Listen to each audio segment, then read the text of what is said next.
Brought to you by TechnoSpark 20 series smartphones. गुढीपाडव्याच्या शुभ मुहूर्तावरती MNS प्रमुख राज ठाकरे हे दरवर्षीप्रमाणे सभेला संबोधित करणार आहेत. शिवतीर्थावरून शिवगर्जना होणार आहे.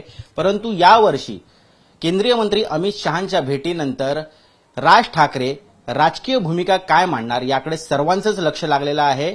मनसेचे नेते आणि माजी नगरसेवक संदीप देशपांडे आपल्या सोबत आहेत. त्यांच्याकडनं जाणून घेऊयात. खरं तर ही उत्सुकता आता शिगेला पोचलेली आहे. अवघे काही तास उरलेले आहेत.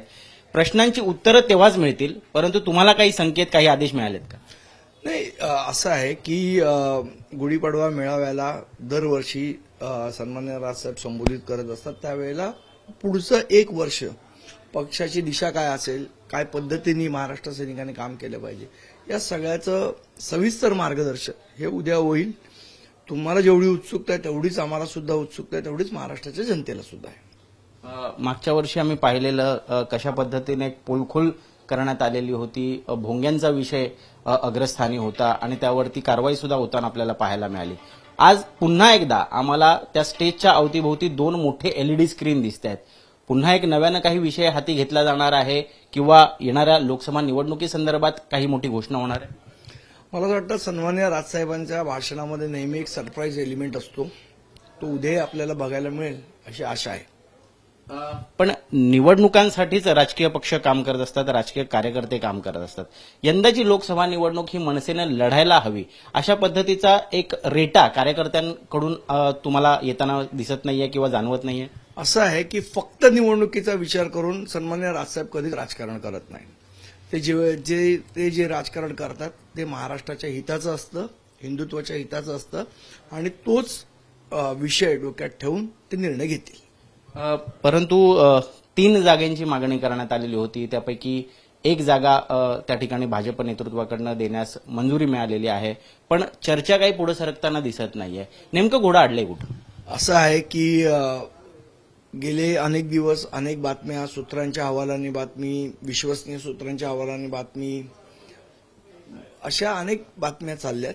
खरं काय आहे, प्रत्यक्ष काय घडलंय, काय घडतंय, मला असं वाटतं उद्या हे सन्माननीय राजसाहेबच सांगतील. शिवसेनेच्या फुटीनंतर खरं तर एकनाथ शिंदे भाजपसोबत सामील होऊन या ठिकाणी सरकार स्थापन झालेलं आहे.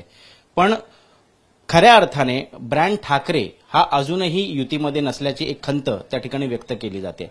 त्यामुळे राज ठाकरे यांच्याकडे शिवसेनेची धुरा देण्यात यावी अशीही एक पॉलिटिकल थिअरी या ठिकाणी ऐकायला मिळते. कितपत तथ्य आहे आणि कितपत शक्य आहे? मला असं वाटतं या सगळ्या प्रश्नांची उत्तर आपल्याला उद्या मिळतील. पण एक नक्की सांगतो, काही लोकांकडे वास्तूचा वारसा असतो, आमच्याकडे विचारांचा वारसा आहे.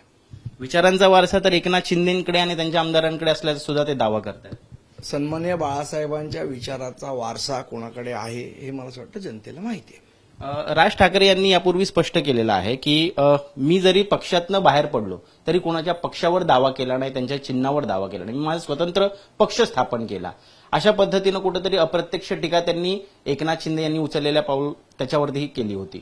पण या संदर्भात जर खरंच गांभीर्याने विचार होत असला तर जनमानसात त्याला मला वाटतं या सगळ्या ज्या बातम्या आपण बघतोय किंवा काही चालवत आहेत किंवा ऐकतोय, या सगळ्याची उत्तरं उद्या संध्याकाळी शिवतीर्थावर गुढीपाडव्याच्या मेळाव्यात आपल्याला मिळतील. निश्चित. तर संदीप देशपांडे या ठिकाणी फार काही बोलायला तयार नाही आहेत. अर्थात उत्सुकता लागली आहे ती राज ठाकरे यांच्या भाषणाची आणि उद्या भाषणात जी काही भूमिका राज ठाकरे स्पष्ट करतील त्यामुळे महाराष्ट्राच्या राजकीय पटलावर पुन्हा एकदा एक नवीन बदल पाहायला मिळेल का हे आपल्याला उद्याच कळेल. कॅमेरा पर्सन समीर शानबाग सोबत ऋत्विक भालेकर, मुंबई तक.